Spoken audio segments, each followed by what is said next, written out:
It's termite season. Hi, it's me.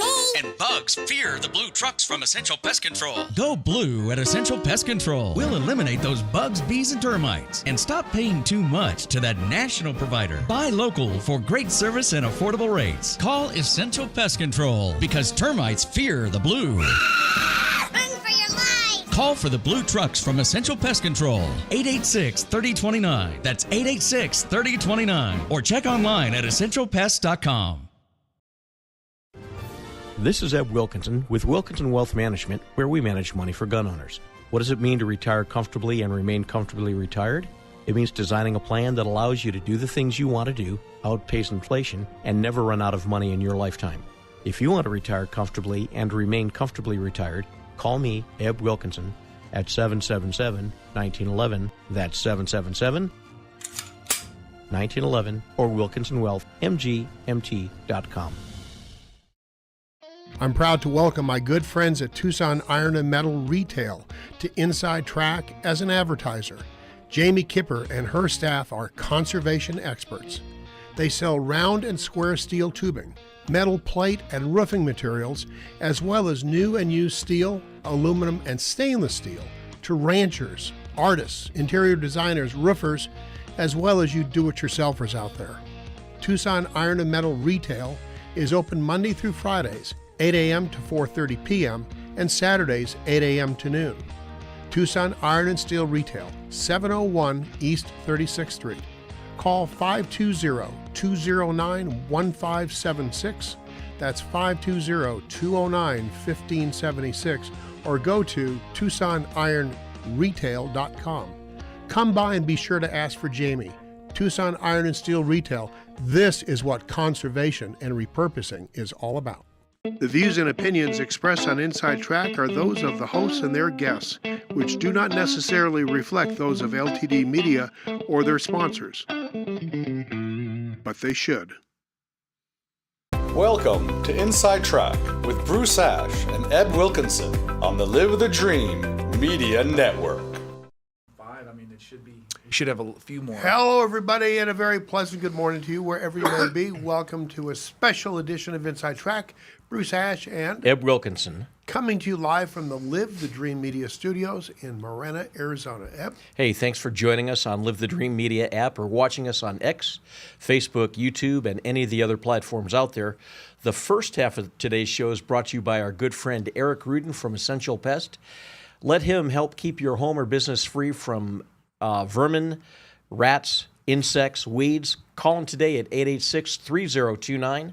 Summer's here, and there are tons of bugs and pests out there invading homes and offices. Bugs fear Essential. Call them today to protect your home or business. Bruce? Also supporting Inside Track is Eb's great company, Wilkinson Wealth Management. I'm a client along with my sister, and he does a great job for our family. And another longtime sponsor, Tucson Iron and Metal Surplus, as well as my family-run company. We're a new sponsor, Paul Ash Commercial Real Estate, where we make good things happen every day. We're all over Tucson. By now, you may have heard that Dr. Fauci has refused to answer any questions by Senator Rand Paul in this morning's hearings. So stay tuned. We'll be talking about this breaking news at the end of the show today, perhaps. But now let's get right to our featured guest this morning, Republican candidate for Arizona House in Legislative District 17, John Winchester. We're pleased to welcome a man who I've known. I'm not sure how long you've known John, but about 2.5 minutes. Okay. Well, I've known John. The blended average is pretty good because I've known John, I think, for about 12 or 14 years or so. Wow. We're pleased to welcome a man I have known since his days with Christians United for Israel, as well as being affiliated with the Northwest YMCA, and most recently working for Arizona State University in a senior leadership capacity. Yeah, so John's married to Fernanda. Sorry. Well, who, in addition to being extremely intelligent, is the mother of 4 kids. Pretty good sign to pounder there. I saw those pictures of Fernanda out there. I mean, she's got some biceps. She's a gym rat. She's working that thing. She's strong, man. Yeah. And you're telling me in the before we got going, the health challenges and how she came back from that, and what a blessing that is. Oh, yeah. To be able to run again, to manage the 4 kids, that's a blessing. So she also works for a local real estate company. Which one is that? Diamond Ventures. Oh, I'm sorry. Say that again. Diamond Ventures. Okay, we're advertising here. Yeah. John's also a minister in his church and a devoted volunteer to many good causes here in his hometown. John and Fernanda are a real power couple here, have a lot to give to the community. John is one of the Republican nominees to serve the Arizona's House in Legislative District 17, along with Rachel Jones. He's received nearly 19,000 votes in the primary, which, considering the low turnout of the primary, is pretty darn good. Are you running traditional or the clean election route? Traditional. Okay. So to find out more about John and help him win in November, what's your website? WinchesterForAZ.com. 4 is spelled out FOR, so WinchesterForAZ.com. Bruce? So how difficult is it to fundraise in these days? Is it picking up now that you are officially the nominee? It ebbs and flows. So when we had a really great quarter, fourth quarter of last year, October, November, December, slowed. But because I didn't have a primary challenger, things slowed down a little bit after May. But in July was slow because most people were focusing their resources on folks that had competitive primaries. But we've done really well, and the vast majority of the money that we've been able to raise is from right here in Southern Arizona. And that comes from which is important. It's important. Where you take if anybody wants to do really boring stuff and look at other people's financial statements and reports from the Secretary of State's office, you're going to find a lot of money that's from out of state. You're going to find a lot of money that's from Phoenix. So to be able to have the support, and I think it's reflective. You mentioned the amount. I'm heavily involved in the community here, so to have the business community rally around me. And contribute and support the campaign has been a tremendous. It's a real honor. It's to know that I have that much trust. I've built that much trust. So we're financially we've been very competitive in raising money, but it ebbs and flows. We have good months and we have slow months, and we're ready for the general, and we expect to pick things up. What prompted you to run for the Arizona House now? Honestly, I wasn't really looking for it. I've been interested in politics for a long, long time. I started working Republican campaigns in high school. I had some older sisters that were in college, and they had gotten involved. And I think the first campaign I worked on was in the George W. Bush, Al Gore presidential campaign of 2000. But the Hanging Chad. The Hanging Chads. So I remember that one really clearly, but so it was always kind of a question of when. But when you got 4 kids and 2 busy people, we were balanced. Where everything was, everything was just we had everything managed. And so some good friends of mine that I've known for a long time, Vince Leach and David Gowan, approached me last August and had said, "Hey, we need a good candidate running in to get back the seat from the Democrats in LD 17." And I told him no, very reflexively. I told him no, and then but it's fortuitous, when you're involved in the community and you've got to work with a lot of people, you develop relationships, and I'm a relationship oriented person. And in September, the speaker called me. Now, I've known the speaker. You mentioned Christians United for Israel. The speaker's 3 younger siblings were students of mine when I ran the campus program for Christians United for Israel. So I've known the speaker's family for a long time.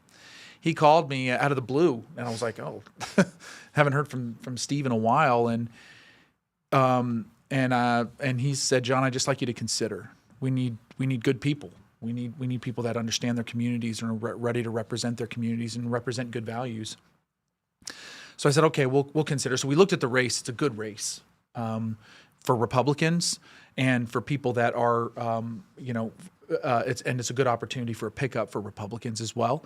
But my family mirrors the district. It's a younger demographic. We're suburbanites.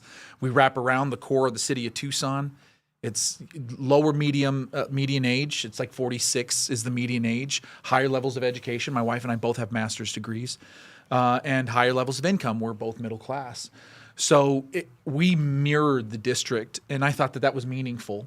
And then, but it was my wife ultimately that said, John, you've been working in the community for so long. And I serve on a lot of public policy councils. I do a lot of work in the business community. And she said, you're always frustrated. Maybe this is your time to make a difference yourself. And so, she very much, it was very powerful to have your spouse, kind of see your potential, your capability, and say, I'll support you if you do this. And so that was kind of it. And I said, okay, let's go. And so we started in October, and we've been running ever since. So you're involved in the business community. Fill me in, because I haven't met you before. So I sit on a number. I'm both for work and my own personal volunteer time. I spend a lot of time. I'm a board member with the Chamber of Southern Arizona. Okay. I sit on their Public Policy Council. I sit on the Public Policy Council with Southern Arizona Leadership Council, Ted Maxwell's organization. Okay. I also sit on the Public Policy Council with the Vail Chamber, and I work with Oro Valley Chamber, and I work with the Green Valley Chamber, and I work with the Marana Chamber. That's a big part of my life. And so I'm on the ground hearing all the time the things that businesses struggle with and the issues that they face to prosper in Southern Arizona, here in our community. And so it's kept me pretty close to those issues, and I have built a lot of relationships with local government, and so those kinds of things allow me to be close to business and the folks that are and hear what they've been struggling with. What kind of work were you doing before? Before what? Before running. ASU. Oh, well, I still work for ASU. Okay, I didn't know that. So I'm taking off time this morning, using vacation time to come on the show. Before that, I was with the YMCA of Southern Arizona. Okay. So with ASU, I'm the senior director for government affairs. I cover 4 counties. I cover Cochise County, Santa Cruz County, Pima County, and I do some work in Yuma County as well. So your work has basically groomed you, to do this. Oh yeah. So it's not like you're a stranger just saying, I really want the money. Yeah. John understands the job better than maybe some people even currently sitting in the legislature. I mean, that's my opinion. You didn't say that to me. That's my opinion. I appreciate that. But this is, I'm serious. With what you're telling me that you're doing and all that, it really has groomed him. Mm-hmm. Certainly. Everything he did brought him to this point to do this. That's what I thought when he told me he was going to run. Yeah, it's been a real benefit because again, the ability to raise money is so critical because when you have the Democrats they raised $160,000, the 2 House candidates in Q2. That's just in Q2, $80,000 each. They're coming ready and equipped. You have to have somebody that can raise money to compete. When you're talking about the need to reach 75,000 voters multiple times, at least 3 times if you want to be competitive in the election. You're talking, that's over 200,000 people. I can't do that walking and knocking doors and attending events. I can meet a lot of people, but not that many. And so it's, you really need to, but it's all a product of the relationships that I built and established through the work that I do both professionally and engaged personally. So, yeah. So, John, you LD17 is an unusual map. Mm-hmm. Okay, you're all the way from up in Marana and is it in Pinal County at all? Or 5 precincts in Pinal County, the Saddlebrook Ranch. Right, and then all the way down into Vail. Yeah. That's huge. Talk about the things that make that sort of a legislative district a challenge for you potentially as a House member, and how do you plan to work with that? Because you've got lots of different interests. So there's a couple of things that make it difficult, and that's the sheer size. Yeah. Getting around the district, I'm going to tell you, I spend hours every week fixing signs, and just the amount of time, it takes me 45 minutes just to get to the Vail area because I live up here in the Northwest. It's just the sheer time scale of getting around and being able to meet with that many people because, every day is limited by the number of hours in it. And the amount of time that I drive, that I'm driving around, it's time that I'm not talking to constituents, and that I'm not meeting with folks. So, just the sheer size and scale. The other part of it is that in the East Valley in particular, see in Marana and Oro Valley, you have cohesive communities. You have collectives. In the East Valley, you don't have that. In the Tanque Verde Valley, the Rincon Valley, there's no municipalities. So you're really relying. There's no avenue to reach voters directly. You're having to generate that and completely make it up yourself. 1 to 4 acre plots usually. That's right. Dusty roads. Dusty roads, in a lot man. of cases. It's. I mean, and now you've got some master plan communities out there in the Vale area. But for the most part, there's no avenue. If I want to reach voters, I can work with people that are in Oro Valley. You're working with electeds, and they have organized events. They have, you have the 4th of July events. You have parades. You have all of these things. There's organized elements that are part of a community that's and there's different formed. interests. If you live in a planned community, let's say in Oro Valley, you've got a different sort of way of life than somebody who lives out in Vale or in the Rincon Valley, where there's no, your neighbor, sometimes you can't even see their house. That's right. From where you're at. So talk about the varied interests of the voters that you're going to represent in LD 17. Oh, absolutely. So it's the densest family population in the county. So you have a lot of people with a lot of folks that kids, younger professionals, things like that. We have large retirement communities in Oro Valley, Sun City, Saddlebrook Ranch. Then we have rural communities, both in Marana and in Vale, on either end of the extreme ends of the district. We have a lot of rural communities. You have a lot of development because that's where development is going to get away from the city of Tucson. They're out in the east side. I think the southeast is the fastest growing part of the county right now, but Marana's not far behind. And Marana's got a lot of development going on. So you have developmental areas as well, and they need different kinds of services than people that are, stuck inside or inside a very densely populated area. So services mean something different for those folks, especially government services. And then you've got a place like Oro Valley that's really densely populated, and you have a mix of a variety of communities that are in there, but they want different things. It's not always the same thing in the kinds of services that they're looking for. They're ready for higher levels of amenities, such as great parks and amenities for families that maybe some of the other extremities. So you've got the leave me alone crowds on either end. Yes. And then in the middle, you're dealing with people who want to pay lower taxes and get more services. I get that. So you're leaving what you've never discussed what you do on a daily basis with your current employer, but you're leaving a very prestigious job and an important job for another important job where you're going to be away every night, well, most every night, for about 120 days. Talk about that and how you and Fernanda have have you game plan that? Because you've got 4 kids at home. Yeah. It's a big deal. It's a big deal. I'm the flexible one in the current situations. Our situation is going to change quite a bit. I'm the flexible one. I take the kids to their appointments if they have them during the day. I do a lot of the pickups. If a kid's sick, I go get them from school. It's the flexibility of my job. And Fernanda is a little bit less flexible than I am, but that changes pretty dramatically when I'm not home. And how do you manage? I travel to Phoenix. I travel around the state and the county and between the different areas, but I'm generally always home. I always come home. Maybe it's late at night or whatever, but I always come home. This will be for a little bit extended time period. That kind of schedule, the intensity of it will increase pretty dramatically. Being in Phoenix a lot, and I'm not quite sure. I haven't decided if I want to drive back and forth every day. Which I currently do when I go to Phoenix for work, but we haven't decided yet. I don't want to be. I do have children. My youngest is 8. She's still young. I'm not interested in missing a lot. So I'm looking to balance the need to be present up there, but also hopefully to help encourage my colleagues up there that we need to stick to the constitutional 100 days. Right. Give me that, those 20 days back. But we should be able to do the state business in that amount of time. And in recent years, it really has been that way, though. it really hasn't been.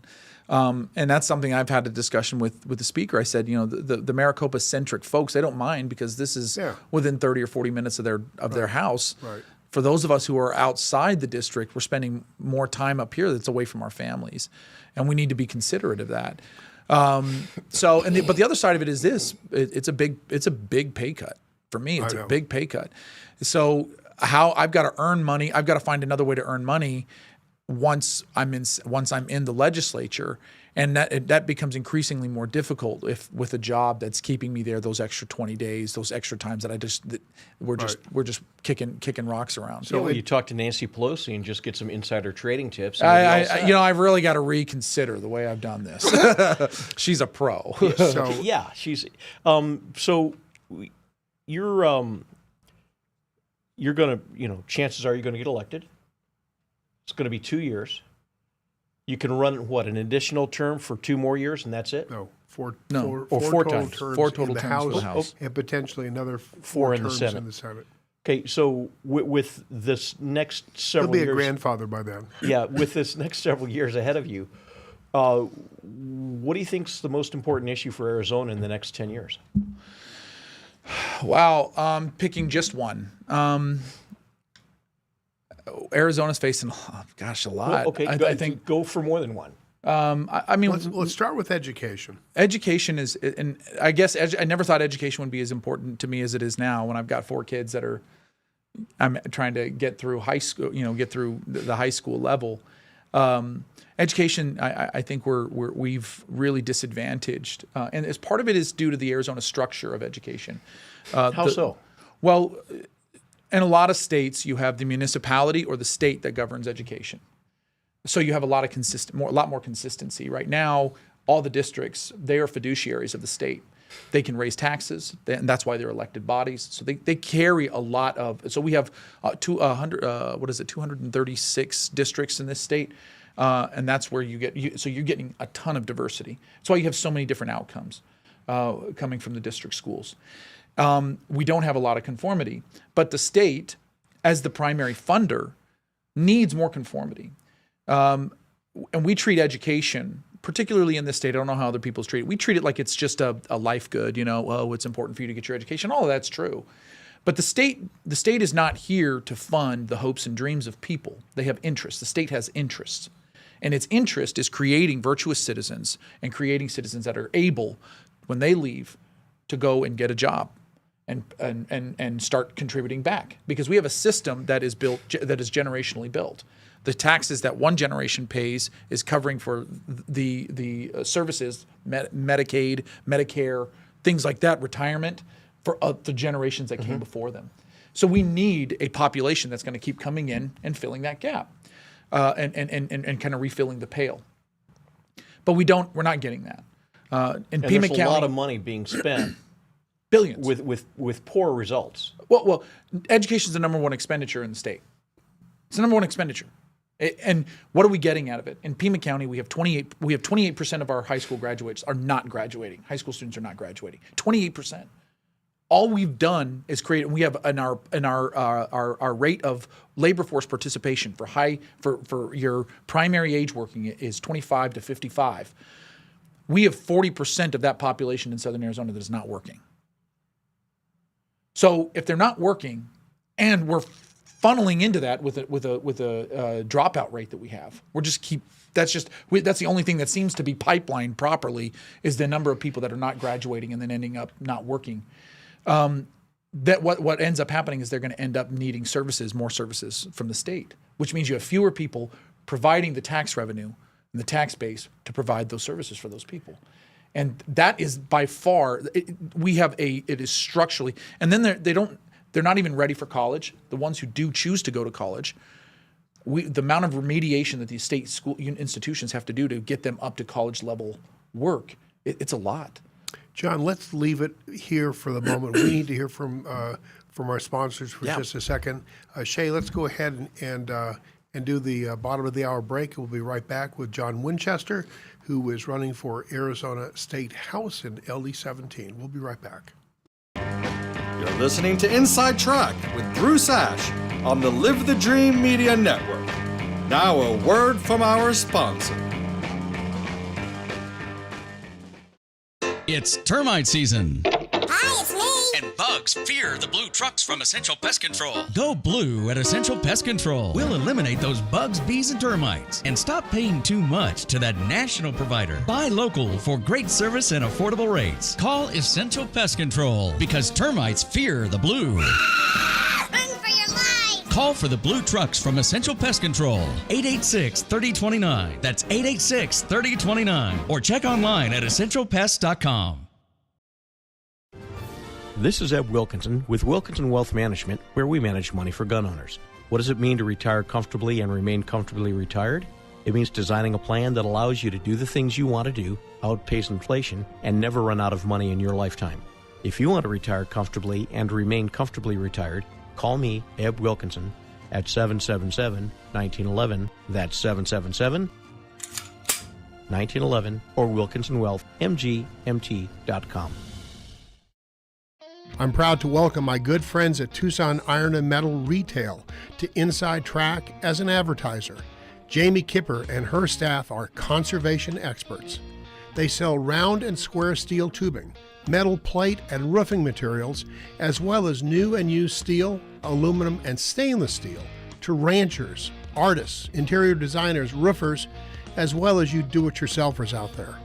Tucson Iron and Metal Retail is open Monday through Fridays, 8 a.m. to 4:30 p.m., and Saturdays, 8 a.m. to noon. Tucson Iron and Steel Retail, 701 East 36th Street. Call 520-209-1576. That's 520-209-1576, or go to TucsonIronRetail.com. Come by and be sure to ask for Jamie. Tucson Iron and Steel Retail, this is what conservation and repurposing is all about. Welcome back to Inside Track with Bruce Ash on the Live the Dream Media Network. Now back to our show. Welcome back to Inside Track. Hey, you just heard from our sponsors. We support all of them. We're not going to go through our normal spiel because we want to get more from John Winchester here. So we're talking about education. Many of us have heard about this thing called the Mississippi Miracle, where they went from like 50th in the country to in the top 10. So I'm not asking you to talk, chapter and verse about the Mississippi Miracle, but what about the Mississippi Miracle, which has really upgraded educational outcomes in Mississippi? What of those things might be a benefit here in Arizona? So first of all, talk about those outcomes. I think the outcomes are along the lines of reading, and we're struggling in Arizona with reading, our reading levels. But before I get to that, though, what I think is so important about the Mississippi Miracle is that we generally track outcomes with whatever dollar amount that you're spending. Right. And Mississippi is not anywhere near the top in education spending, No. and they didn't even adjust their education spending based on their even with their achievements that they did. So there's a misnomer that funding levels are related to outcomes as deeply, and this is a conversation we're having right now in the state of Arizona.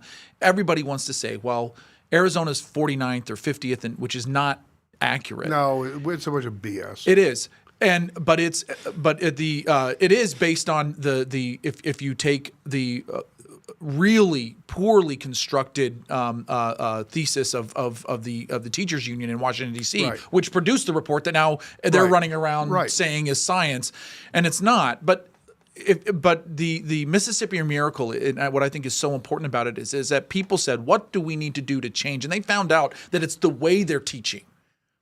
And so they went into the nuts and bolts of how they're delivering these services, this education to kids, to see if there's a way that they can fix the outcomes.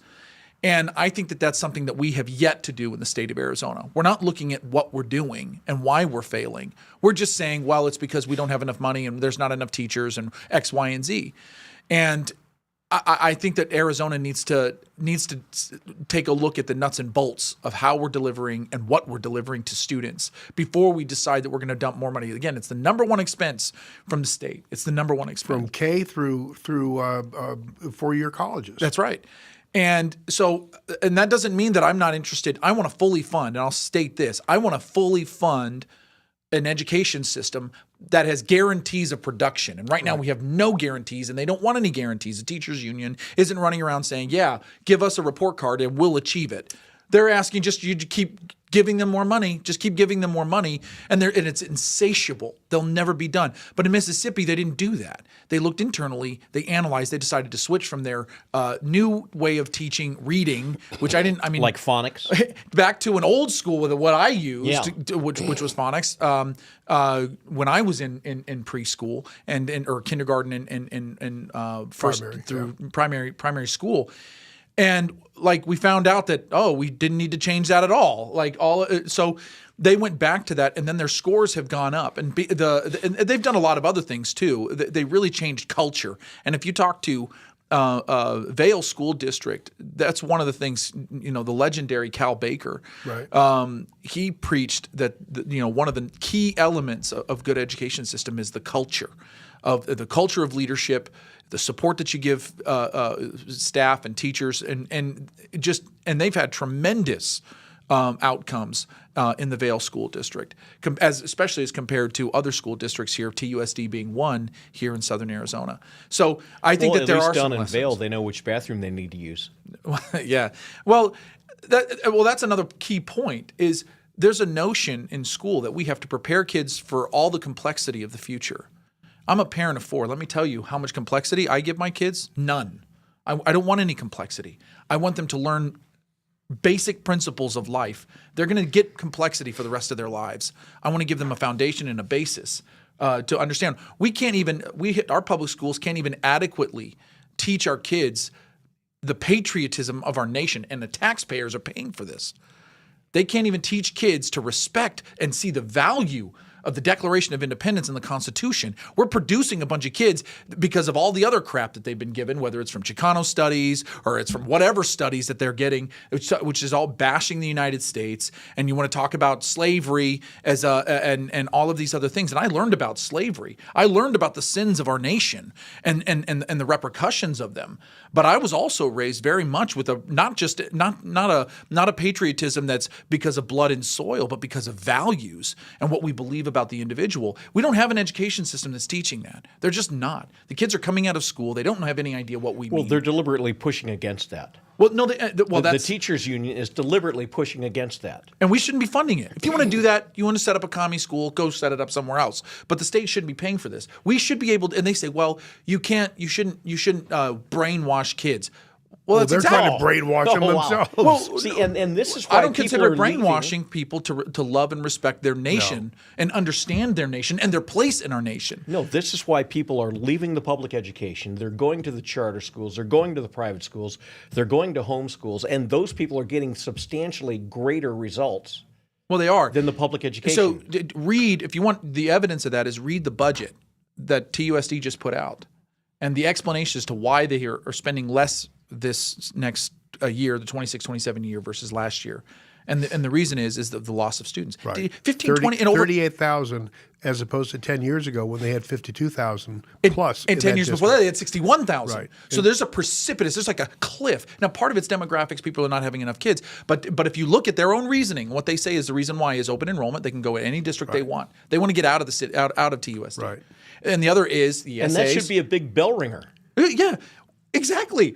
They're going to charters. They're going to other school districts like Vail. Vail is one of the only districts, I think, if not the only district in Southern Arizona that has a growing student population. So John, I see you have no passion about this.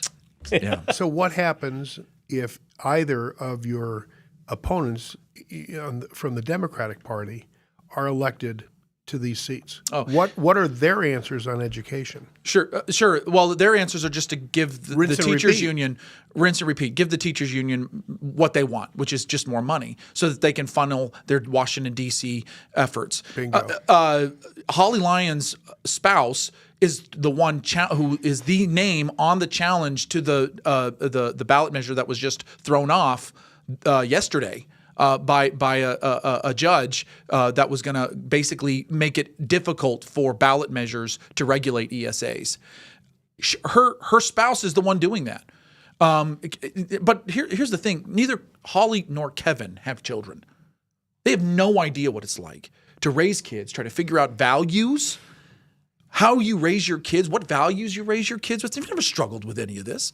They've never had to deal with not just what teachers, schools are teaching, but something that's often underspoken of is what are the other kids bringing to school. So they're talking about in theory, whereas you're talking about it from a practical I'm application having to do this. every We day. do every day. When my son comes home and some girl's been showing him pornography on her phone, which she's Oh, my not supposed to God. be using at school. Seriously? Yeah. And he's 13. Well, and back at that time he was 12. So it's not just it's not just the teachers. I have a lot of respect for teachers, and I know a lot of great teachers. But it's also the culture that kids are bringing from home into the school that is not being regulated out by the school. The school needs to filter that. You know, you just made a point that I don't think I've ever heard anybody either in the political scene or out of the political scene, because you're right. Some of those examples that you just cited do come from parents, but the teachers and the school administrators aren't teaching that out. Yeah. Well, they need to filter out. Right. Kids need to be coming in a blank slate environment as much as is humanly possible, where the values of the varieties of kids that are coming to the school need to be filtered out. My kids, we come from a pretty conservative Christian family. My kids are not at school, bashing on anybody or looking down on anybody. I teach my kids to respect others, but it doesn't feel like for us that we're getting the same kind of respect from other different walks of life, and those things need to be filtered out. In my opinion, kids don't need to be learning about romantic relationships and the varieties of them when they're in school. I don't want my kids messing around. That's not the job of the school. That's not the job of the school, but the job of the school is to filter out that from other students as well. And they're just not getting it. That's why we pulled our kids out. And we have the option. If this ESA bill passes, it will price out my wife and I, middle-class family. It's going to price us out from being able to use ESAs so that we can educate our children the way that we see fit, which is my responsibility as a parent. Talk about that bill. It's a ballot initiative. First of all, I'm going to say this: it's not from Arizona.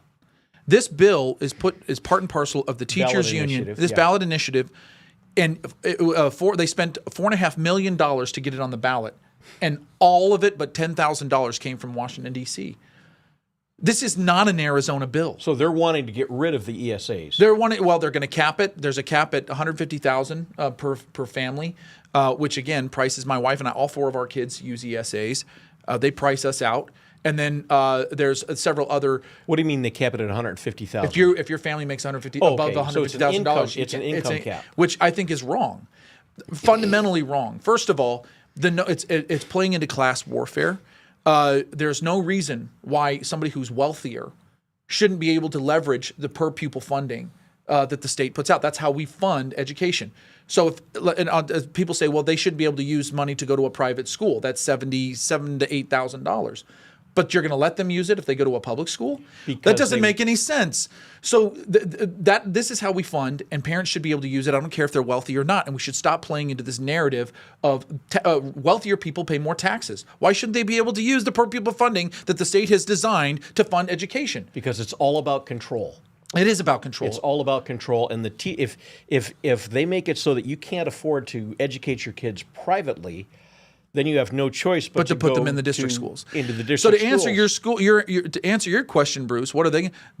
Katie Hobbs has already lobbied heavily against ESAs. Right. They are entitled. They believe that this is what not just lobbied. I mean, she speaks with disdain. Well, they hate it because it takes money out of their pockets. Right. And so if you end up. I've never heard Kevin speak about ESAs, but I know Holly's wife is involved in this campaign against the ballot measures. So I feel triangulating her position, I think she's against or at least supportive of the measures that are out there right now. But it doesn't even matter. Holly and Kevin are trying to present themselves as moderates so that they can win in LD 17, but they're going to be the minorities of their own party. They're not going to have power because the party isn't moderate. The party is nuts. They're nuts. Okay, what they want to regulate in water and education. They want to take my choice away as a parent. Right. I have an obligation to raise my children. People are no longer pro-choice. They're when not it comes pro-choice. To education. No, they want to control the education, the filtering that my children get. So let's talk about education in terms of economics. Taiwan Semiconductor is going to be a huge employer in Arizona, but most of their employees now, or plan to be, are not Americans, they're Taiwanese. Yeah. Well, at some point, we're going to the market for the chips is going to grow beyond that population. That's a starter population. But are we training students to become employable in the job market? Sure. So Arizona State University, in terms of related, so I'll break this apart. When it relates to the chip manufacturing and tech, Arizona State University and the University of Arizona is developing in a different way, but related specifically to chips and that kind of technological manufacturing. Arizona State University is leading the country, and we're constantly increasing our population pool that's going through that. That said, so we will get to the point where for that specific sector, we're going to be fine. But there's lots of other sectors. There's lots of other sectors. So that's why I was going to break it apart. We are failing. We are failing to meet job demand. I'll tell you this right now is Raytheon was going to move a recruitment section out of Tucson and go to Huntsville or Boston. And I recruited them to Phoenix to be next to our engineering school because for several years they had asked the University of Arizona, we need you to increase your engineering output. We need you to increase your engineering output. U of A kept saying, yes, we're going to do it. We're going to do it. And never did it. I don't know where they're at now. Maybe they've done it. But this was 4 years ago. And so Raytheon was getting ready to leave the state, and we moved them up to Phoenix to be close to Arizona State University has the largest school of engineering in the country. We have 37,000 engineering students. That's almost the size of the University of Arizona. Yeah. And so we're graduating a quarter of those every year, and then we refill. But there's so many other industries that we don't have a pipeline from K through 12 into whatever the post-secondary opportunity is, and then into industry. We have major gaps. And even in terms of vocational, jobs. At all. Whether it's post-secondary as CTE certified certificate training programs, things like that, we have major gaps. Whether it's in construction, automobile, healthcare. Healthcare is huge. I mean, it's huge. People that we can get our own job. I went to the groundbreaking of the American Battery Factory, and they finally broke ground. Well, they broke ground 2 years ago. I think that they just started. Is this the real one? But I went to I went to the one 2 years ago. I'll stay away for the rest of it. But where they put the shovels in the ground, I was there. And Supervisor Matt Hines was saying, this is going to be great for jobs for people in my supervisor district. And I sat there. The immediate thing that occurred to me was nobody from your district's getting these jobs. Right, exactly. Nobody here, not because they're not good people. They don't have any skills. Right. We're leaving for a party that claims that they care about people. The sheer lack of unpreparedness that people have, whether they're leaving high school early or they're graduating high school and going on to nothing. Only 46% of kids that graduate from high schools in Southern Arizona choose a post-secondary opportunity, whether that's PIMA, CTE programs, or where are the others going? Most people are going into services, but you can't make a lot of money in those. We're literally creating whole population of people, lower income folks that are never going to be able to adequately prepare for their families without a skill set. And this is what the school education system exists for, a pipeline from education to work. And we just don't have it. Universities have done a lot better. U of A's done a lot better. But our K through 12 system, they're not preparing you for post-secondary, whether that's going into any of the industries or anything. So they're not preparing you to be an electrician. They're not preparing you to learn, become a plumber. I mean, some of these, I'll call them blue collar workers, the micro. Yeah, these are the CTE workers, programs. Right. Those people can make bank out there. I got a friend there's no competition. There's no competition. Wages are extremely high. I got a friend of mine, he is a master welder, and he makes six figures. I mean, Oh, yeah. I've got friends who are plumbers. I've got an electrician friend of mine. He's making $80,000 a year. Like, these are good jobs, but they require training, and we're not doing it. We're not doing it. So let me just, I want to look right in the camera and tell our viewers this. I've known John, as I said at the beginning of the show, for a long time, okay? And this is the same guy with the same passion, with the same great ideas, with the same energy on steroids from even where I knew him in the very beginning. This is the kind of person that we want in the Arizona legislature. This is the kind of person who in LD17, for your kids and for your own futures, we need to have in that position. This is a unique opportunity to elect somebody to this position who is going to make real change in your district, in your lives. Forget about Washington, forget about, foreign affairs. Government that's close to you affects you more. And this is a man who understands, because he's one of us. He lives in the district for a long time. He's a Tucsonan, and he gets it. I appreciate that. Thanks. Your passion is unbelievable, and well, because we're leaving. Ultimately, what we can talk about numbers and percentages. Ultimately, what we're doing is we're handicapping people and families.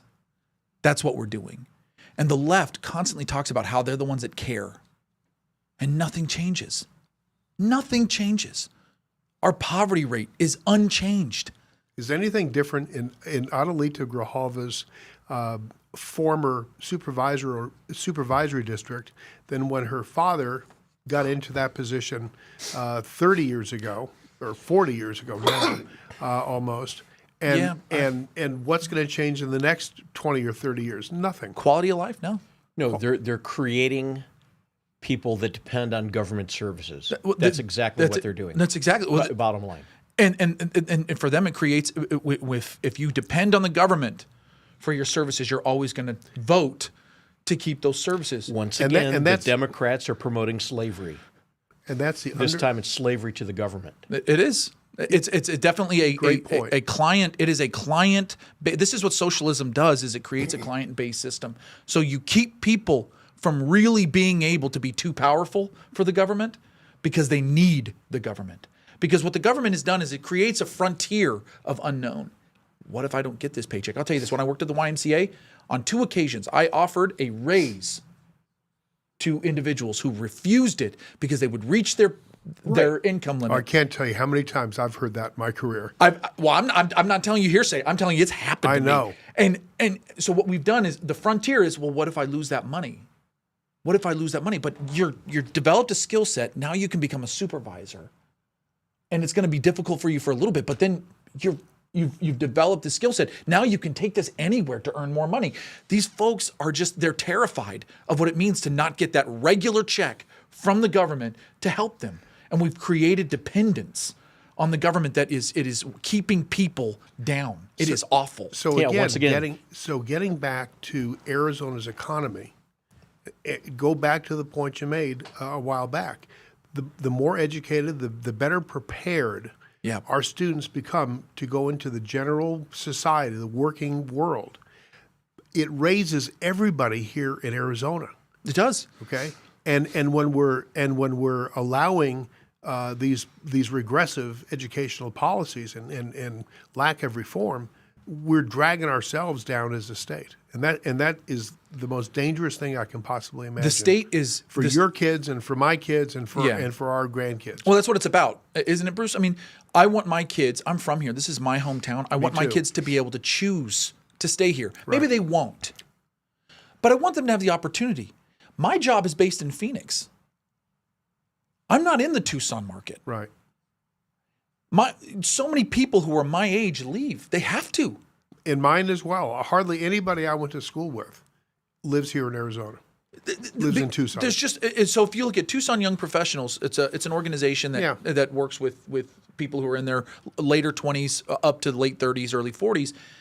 They do a survey every year of what's the biggest struggle that you have, and for them, every year it's the same thing: jobs.